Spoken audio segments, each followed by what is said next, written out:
ಕೆಟ್ಟು ಹೋದ ಬೆಟ್ಟ. ಜೇಷಾಮ್ ಜಬದೊರೆ. ಅಧ್ಯಾಯ 18. ಅರಸನಾದ ಯೋಷಿಯನ ಕಾಲದಲ್ಲಿ ಯೆಹೋವನು ನನಗೆ ಹೀಗೆ ಹೇಳಿದನು, ಭ್ರಷ್ಟಳಾದ ಇಸ್ರಾಯೇಲು ಮಾಡಿದನ್ನು ನೋಡಿದೆಯಾ? ಅವಳು ಎತ್ತರವಾದ ಎಲ್ಲ ಗುಡ್ಡಗಳನ್ನು ಹತ್ತಿ ಸೊಂಪಾಗಿ ಬೆಳೆದಿರುವ ಎಲ್ಲ ಮರಗಳ ಕೆಳಗೆ ಹೋಗಿ ಸೂಳೆಯಾಗಿ ನಡೆದವಳಷ್ಟೇ. ಮೇಲೆ ಹೇಳಿದ ವಚನಗಳನ್ನು ನೋಡಿರಿ. ಅಲ್ಲಿ ಒಂದು ಬೆಟ್ಟವನ್ನು ನೋಡುತ್ತೇವೆ. ಆ ಬೆಟ್ಟವೇನು? ಅದೇ ವ್ಯಭಿಚಾರದ ಆತ್ಮ, ವೇಶ್ಯತನದ ಆತ್ಮ. ಅನೇಕ ಕುಟುಂಬಗಳಲ್ಲಿ ಈ ಆತ್ಮ ಒಂದು ಬೆಟ್ಟದೋಪದಿಯಲ್ಲಿ ಕಾಣುತ್ತದೆ. ಈ ಆತ್ಮನಿಂದ ಹಿಡಿಯಲ್ಪಟ್ಟು ಅನೇಕ ಕುಟುಂಬಗಳು ಸೋತು ಹೋಗಿವೆ. ಈ ವಿಷಯವಾಗಿ ಅನೇಕ ಮಹಿಳೆಯರು ಕಣ್ಣೀರಿನಿಂದ ಬರೆಯುತ್ತಾರೆ, ಅಯ್ಯ, ನನ್ನ ಗಂಡನಿಗೆ ವ್ಯಭಿಚಾರದ ಆತ್ಮ ಹಿಡಿದಿದೆ. ತನ್ನ ಹಣವನ್ನೆಲ್ಲ ವೇಷಧನಕ್ಕೆ ಖರ್ಚು ಮಾಡಿಬಿಡುತ್ತಾನೆ. ನಮ್ಮ ಕುಟುಂಬಗಳ ತಲೆಬಾಗಿ ನಾಚಿಕೆಯಿಂದ ತಗ್ಗಿಸುವೆ. ಹಾಗೆಯೇ ತಂದೆಯು ತನ್ನ ಹೆಂಡತಿಯ ಕುರಿತು, ಮಕ್ಕಳ ಕುರಿತಾಗಿ ಬರೆದಿರುವರು. ಸೈತಾನನು ಈ ಲೋಕದಲ್ಲಿ ಜನರಿಗೆ ಆಶಾಪಾಶ ಹುಟ್ಟಿಸಿ ಜನರನ್ನು ವಂಚಿಸಿ ಹಿಡಿದಿಟ್ಟಿರುತ್ತಾನೆ. ಹಲವು ವೇಳೆಗಳಲ್ಲಿ ವಿಶ್ವಾಸಿಗಳು ವ್ಯಭಿಚಾರದ ಆತ್ಮನಿಂದ ಹೋರಾಡಿ ಜಯಿಸದೇ ಇದ್ದಾರೆ. ವಿಶ್ವಾಸದಿಂದ ಜಾರಿ ಬಿದ್ದು ಬಿಡುವೆನೋ, ಮನಸ್ಸಾಕ್ಷಿ ಬಾಧಿಸುತ್ತದೆ ಎಂದು ಹೇಳಿ ಕಂಗಾಲಾಗಿದ್ದಾರೆ. ದೇವ ಮಕ್ಕಳು ದುರ್ಮಾರ್ಗ ಇಚ್ಛೆಗಳಿಗೆ, ಲೋಕದ ಉಲ್ಲಾಸಗಳಿಂದಲೂ ರಹಸ್ಯ ಪಾಪಗಳಿಂದಲೂ ದೂರವಿರಬೇಕು. ಆ ದಿನ ಇಸ್ರೇಲ್ ಜನರು ಈ ವ್ಯಭಿಚಾರದ ಆತ್ಮನಿಂದ ಹಿಡಿಯಲ್ಪಟ್ಟು ಹಿಂದೆ ಜಾರಿ ಹೋದರು. ಬೆಟ್ಟಗಳ ಮೇಲೂ ಹಸಿರು ಮರದ ಕೆಳಗೂ ವೇಶ್ಯತನ ಮಾಡಿದರು. ಸುಳ್ಳಾದ ಪ್ರೀತಿಯನ್ನು, ನಷ್ಟಕರವಾದ ಮತ್ತು ಬೇಡವಾದ ಸ್ನೇಹಗಳಿಂದಲೂ ಅವರು ಹಿಡಿಯಲ್ಪಟ್ಟಿದ್ದರು. ದೇವಮಗುವೆ, ನೀವು ಅಶುದ್ಧ ಆತ್ಮಗಳಿಂದ ಹಿಡಿಯಲ್ಪಟ್ಟಿರಬಹುದು. ಸ್ವಲ್ಪ ಸ್ವಲ್ಪವಾಗಿ ಬಿಟ್ಟು ದಾರಿ ಬಿಟ್ಟು ಹೋಗುತ್ತಿರಬಹುದು. ಮನಸ್ಸು ಸೋತು ಹೋಗದೆ ವಿಶ್ವಾಸದಿಂದ ಆ ಬೆಟ್ಟವನ್ನು ನೋಡಿ ಅಪ್ಪಣೆಗೊಟ್ಟು ಯೇಸುವಿನ ನಾಮದಲ್ಲಿ ನಿಷ್ಕ್ರಿಯಗೊಳಿಸಿರಿ.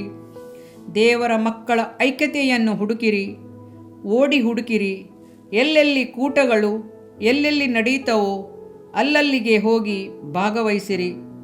ಕರ್ತನು ನಿಮ್ಮನ್ನು ತಪ್ಪಿಸಿ ನಿಶ್ಚಯವಾಗಿ ಕಾರ್ಯ ಮಾಡ ಶಕ್ತನಾಗಿದ್ದಾನೆ. ಸಮುದ್ರವನ್ನು ಬಿರುಗಾಳಿಯನ್ನು ಗದರಿಸಿ ನಿಲ್ಲಿಸಿದ ದೇವರು ನಿನ್ನ ಜೀವಿತದಲ್ಲಿ ಬಂದೊದಗಿರುವ ಈ ದುರ್ಮಾರ್ಗದಂತಿರುವ ಬೆಟ್ಟಗಳನ್ನು ಓಡಿಸಿ ಬಿಡುವನು. ಈ ಹೊತ್ತು ನೀವು ಸಹ ಅದಕ್ಕೆ ಪೂರ್ಣ ವಿರಾಮವಿಡಿ. ದೇವರಿಗೆ ಇಷ್ಟವಾಗದ ದುರ್ಗುಣಗಳನ್ನು ಬಿಟ್ಟು ಬಿಡಿರಿ. ಪರಿಶುದ್ಧತೆಯನ್ನು ಕಾಪಾಡಿಕೊಳ್ಳಿರಿ. ಹಿಸೋಪ್ ಗಿಡದ ಬರಲಿನಿಂದ ನೀರನ್ನು ಚಿಮುಕಿಸಿಯೋ ಎಂಬಂತೆ ನನ್ನ ಅಶುದ್ಧತ್ವವನ್ನು ತೆಗೆದುಬಿಡು, ಆಗ ಶುದ್ಧನಾಗುವೆನು. ಕೀರ್ತನೆ 51:7. ಇದರಿಂದ ನಿನ್ನ ದೇಹಕ್ಕೆ ಆರೋಗ್ಯವು, ಎಲುಬುಗಳಿಗೆ ಸಾರವು ಉಂಟಾಗುವವು. ಜ್ಞಾನೋಕ್ತಿಗಳು 3ನೇ ಅಧ್ಯಾಯ 8ನೇ ವಾಕ್ಯ. ಪ್ರಿಯ ವೀಕ್ಷಕರೇ ಮತ್ತು ಕರ್ತನಲ್ಲಿ ಸಹೋದರ ಸಹೋದರಿಯರೇ, ನೀವು ನಮ್ಮ ಈ ಕಾರ್ಯಕ್ರಮವನ್ನ ವೀಕ್ಷಿಸಿದ್ದಕ್ಕಾಗಿ ದೇವರ ನಾಮದಲ್ಲಿ ನಿಮಗೆ ವಂದನೆಗಳು. ದೇವರ ವಾಕ್ಯವು ನಮ್ಮ ಎಲುಬಿಗೆ ಬಲವು, ಸಾರವೂ ಆಗಿದೆ ಎಂದು ಸತ್ಯವೇದವು ಹೇಳುವಂತೆ ಈ ಕಾರ್ಯಕ್ರಮವು ನಿಮಗೆ ಆಶೀರ್ವಾದಕರವಾಗಿದೆ ಎಂದು ನಂಬುತ್ತೇವೆ. ಪ್ರಿಯ ವೀಕ್ಷಕರೇ, ನಮ್ಮ ಈ ಸೇವೆಗಾಗಿ ಪ್ರಾರ್ಥಿಸಿರಿ ಮತ್ತು ಎಲ್ಲಾ ಕಾರ್ಯಕ್ರಮಗಳನ್ನ ಇತರರೊಂದಿಗೆ ಶೇರ್ ಮಾಡಿರಿ. ಅದೇ ರೀತಿಯಾಗಿ ನಮ್ಮ ಈ ಯೂಟ್ಯೂಬ್ ಚಾನೆಲ್ ಅನ್ನು ಸಬ್ಸ್ಕ್ರೈಬ್ ಮಾಡಿರಿ ಹಾಗೂ ಲೈಕ್ ಮಾಡಿ. ನಿಮ್ಮ ಅನಿಸಿಕೆಗಳನ್ನು ಕಮೆಂಟ್ ಬಾಕ್ಸ್ನಲ್ಲಿ ನಮಗೆ ತಿಳಿಯಪಡಿಸಿ. ನಮ್ಮ ಸಂಖ್ಯೆ 7022104605. ಈ ಸಂಖ್ಯೆಗೆ ಕರೆ ಮಾಡಿರಿ. ಒಬ್ಬ ಪಾಪಿಯ ಪ್ರಾರ್ಥನೆ, ಯೇಸುವನ್ನು ರಕ್ಷಕನಾಗಿ ಅಂಗೀಕರಿಸಲು ಮಾಡಬೇಕಾದ ಪ್ರಾರ್ಥನೆ. ಪ್ರಿಯ ಪರಲೋಕದ ತಂದೆಯೇ, ಯೇಸುವಿನ ಹೆಸರಿನಲ್ಲಿ ನಾನು ನಿನ್ನ ಬಳಿಗೆ ಬಂದಿದ್ದೇನೆ. ನನ್ನ ಬಳಿಗೆ ಬರುವವರನ್ನು ನಾನು ತಳ್ಳಿಬಿಡುವುದೇ ಇಲ್ಲ. ಯೋಹಾನ 6:37 ಎಂದು ನಿನ್ನ ವಾಕ್ಯ ಹೇಳುತ್ತದಲ್ಲ.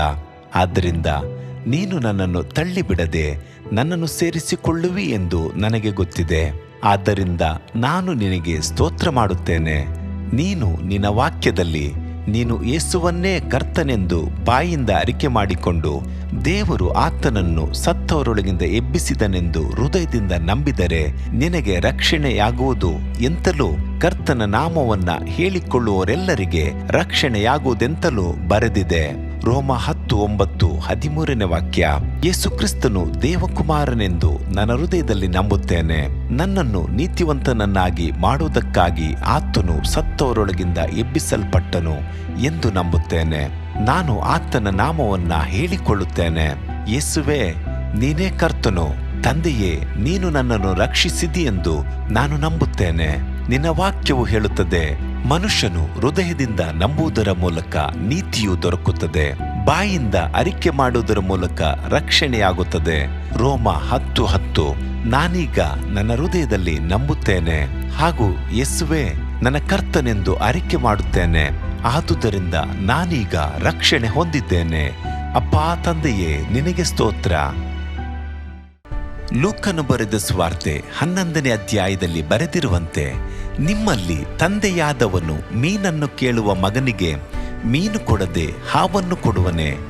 ಅಥವಾ ತತ್ತಿಯನ್ನು ಕೇಳಿದರೆ ಚೇಳನ್ನು ಕೊಡುವನೆ? ಹಾಗಾದರೆ ಕೆಟ್ಟವರಾದ ನೀವು ನಿಮ್ಮ ಮಕ್ಕಳಿಗೆ ಒಳ್ಳೆ ಪದಾರ್ಥಗಳನ್ನ ಕೊಡಬಲ್ಲವರಾದರೆ ಪರಲೋಕದಲ್ಲಿರುವ ನಿಮ್ಮ ತಂದೆಯು ತನ್ನನ್ನು ಬೇಡಿಕೊಳ್ಳುವವರಿಗೆ ಎಷ್ಟೋ ಹೆಚ್ಚಾಗಿ ಪವಿತ್ರಾತ್ಮ ವರವನ್ನ ಕೊಡುವವನಲ್ಲವೇ ಅಂದನು.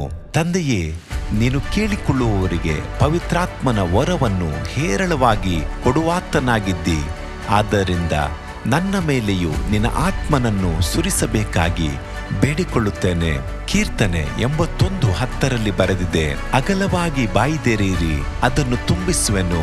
ಕರ್ತನೇ, ನನ್ನನ್ನು ಪವಿತ್ರಾತ್ಮನಿಂದ ತುಂಬಿದಂತ ನೀನು ನನ್ನನ್ನು ಅನ್ಯ ಭಾಷೆಯ ವರದಿಂದಲೂ ತುಂಬುವವನಾಗಿದ್ದಿ ಎಂದು ನಂಬುತ್ತೇನೆ. ಅದರಂತೆ ನಾನು ನನ್ನ ಬಾಯಿಯನ್ನು ತೆರೆದು ನಿನ್ನ ಸ್ತೋತ್ರ ಮಾಡುವಾಗ ಅನ್ಯ ಭಾಷೆಯ ಅಭಿಷೇಕದಿಂದ ನನ್ನನ್ನು ತುಂಬುವವನಾಗಿದ್ದಿ ಎಂದು ನಂಬುತ್ತೇನೆ. ಈಗ ನೀವು ನಿಮ್ಮ ಬಾಯಿಯನ್ನು ತೆರೆದು ಮಾತನಾಡುವಾಗ ಪವಿತ್ರಾತ್ಮನು ನಿಮ್ಮ ಬಾಯಿಯನ್ನು ತನ್ನ ಭಾಷೆಯಿಂದ ತುಂಬುವವನಾಗಿದ್ದಾನೆ. ಇದು ದೇವರ ಭಾಷೆಯಾಗಿದೆ. ಈ ಅಭಿಷೇಕವನ್ನ ಹೊಂದಿಕೊಳ್ಳಲು ನೀವು ನಿಮ್ಮ ಸ್ವರವನ್ನ ಉಪಯೋಗಿಸಬೇಕು. ಅದರಿಂದ ನೀವು ನಿಮ್ಮ ಬಾಯನ್ನು ತೆರೆದು ದೇವರಿಗೆ ಸ್ತೋತ್ರ ಮಾಡುವಾಗ ದೇವರು ನಿಮ್ಮನ್ನು ಅನ್ಯ ಭಾಷೆಯ ವರದಿಂದ ತುಂಬುವವನಾಗಿದ್ದಾನೆ. ಪ್ರಿಯರೇ, ಈಗ ನೀವು ಪವಿತ್ರಾತ್ಮನಿಂದ ತುಂಬಲ್ಪಟ್ಟ ಆತನ ಪ್ರಿಯ ಮಕ್ಕಳಾಗಿದ್ದೀರಿ. ದೇವರ ನಾಮಕ್ಕೆ ಸ್ತೋತ್ರವಾಗಲಿ.